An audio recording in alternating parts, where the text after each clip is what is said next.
saham Garuda Indonesia mendadak terbang tinggi hingga menyentuh auto reject atas atau arah. Pada perdagangan Senin, 10 Agustus 2026, saham berkode GEA ditutup melonjak 33,33% ke level Rp72 per saham, dengan volume transaksi mencapai sekitar 1,65 miliar saham. Lonjakan ini terjadi di tengah rumor konsolidasi Garuda Indonesia dengan pelita air, sekaligus penantian investor terhadap laporan keuangan kuartal 2 2026. Namun, kenaikan harga saham tersebut belum serta-merta mencerminkan perbaikan fundamental Garuda.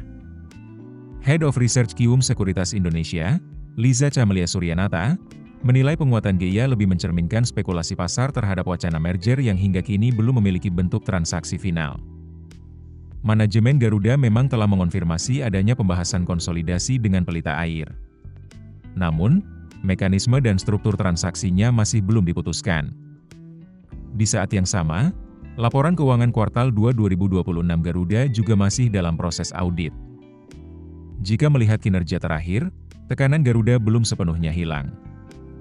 Pada kuartal 1 2026, pendapatan perusahaan tumbuh 5,36% secara tahunan.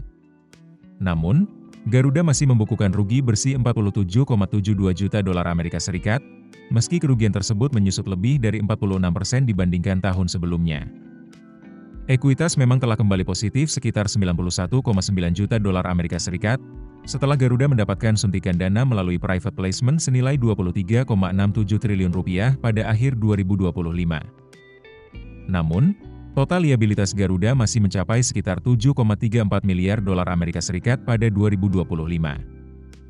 Di sisi lain, pelita air yang dikaitkan dalam rencana konsolidasi merupakan anak usaha Pertamina dengan kepemilikan hampir penuh.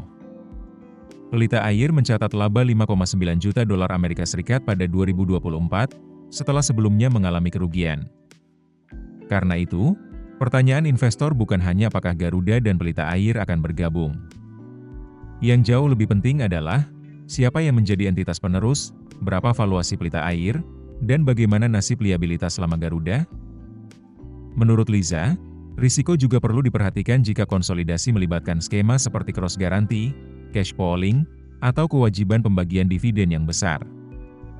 Sementara dari sisi bisnis, konsolidasi seharusnya menghasilkan efisiensi nyata, mulai dari optimalisasi rute dan armada hingga pengadaan bahan bakar serta perawatan pesawat.